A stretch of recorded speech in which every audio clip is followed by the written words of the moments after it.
Okay everyone, so welcome back to lecture once again, and guys, here I'm going to talk about year to date and month to date. So let's try to understand what is basically year to date and month to date and last year function, how it is going to work. So I'm going to show you a direct function. Now this is not the only way to do a calculation. You can even use a calculate function and then you can do the calculation, but yeah, so you can directly even try to use a year to date and month to date kind of function, and it is going to give you the final output.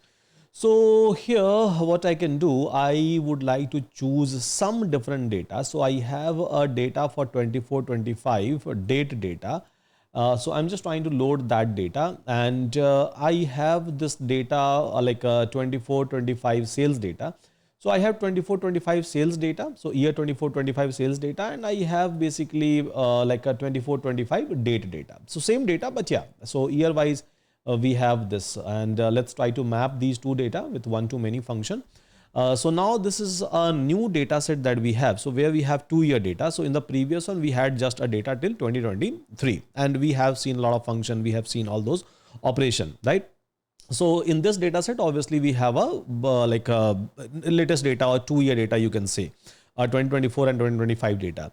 Now, so let me show you that how year to date function is going to basically work. So for example, let me take this sales 24-25, and here I'm going to create a new measure, let's suppose, right? So year to date sales, I'm going to calculate. So year to date YTD, or maybe I can write in a capital letter. So YTD sales I have to calculate. So here I can try to call TOTAL total, and now you can see total year to date. So there is a function which is available, total quarter to date function is available, and month to date function is available. So here year to date function I can directly use, and what is the input it is going to take? So it is going to take basically expression. Expression means what kind of operation you would like to perform, and then it is going to take basically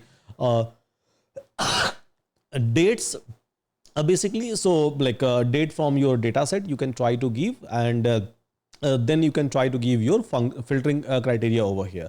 So here maybe I can try to do like basically summation of, so expression wise I'm looking for a summation of a sales of 2025, and then this should be the sales amount, I hope.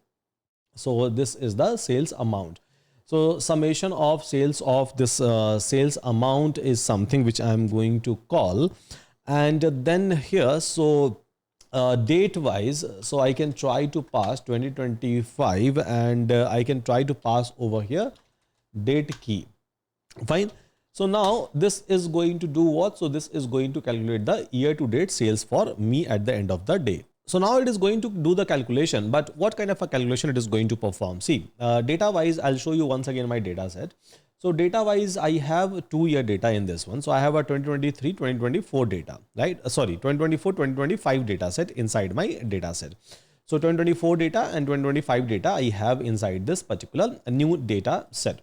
Now when I'm trying to call this year to date function, so when I'm trying to call this year to date function, so it is going to consider a current date, by the way, or current year it is going to consider. So basically it is going to do a math on a 2025, not on 2024. That's the reason. So I have taken 2 year of data.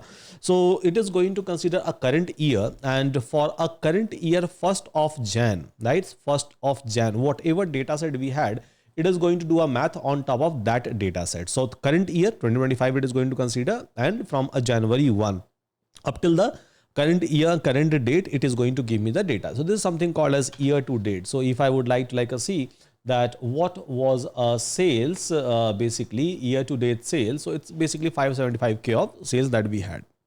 Similarly, so if I have to calculate a month to date kind of a sale, I can try to calculate that as well. So new measure and month to date sales. So it is going to do what? It is going to consider a current month, by the way. Yeah, it is going to consider the current month. So total month to date, I can try to select. Expression is nothing but a summation of sales 2025 and sales, not ID, sales basically amount. Okay.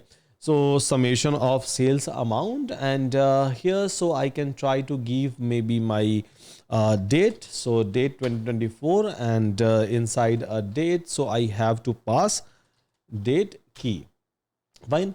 Now, so month to date, it is going to do a math. So it is going to create a month to date. So again, month to date calculation is going to be same. So it is going to start with the current month. So whatever current month that is running, that is ongoing as of now. And for this month, from the first of the month, it is going to give me the calculation. So just like year to date, month to date works. So this month, this year, what is the sale that is available inside my sheet? It's a 46K of sale. So this is something called as MTD, month to date sale, that I'm talking about. Fine. Okay. Now, so once this part is done, so then there is something called as last year. So last year, and I can try to define a same period basically.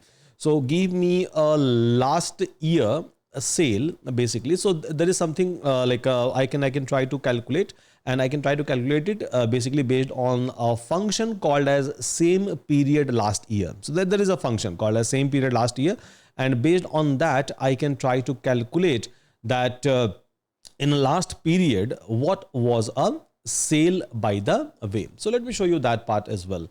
So here let me create, we are having a 2024-2025 data, and this data set was required by the way 2 year. So here a last year sales, right? So I can try to call a calculate function. So sum of basically sales amount, yeah, sum of sales amount I'm going to consider from my table. And then here, so same period last year. So this is the function which is available. Yeah, this is the function which is available. Now what this function is going to perform? So basically this function is going to take a same period that we have for this year inside our data set, or I can try to provide the date, that's completely fine. So that it is going to consider the date, but yeah, so it is going to consider a same period. For example, so if I'm going to give a date and a date key, right? So we must be having some dates with respect to this year. Yeah.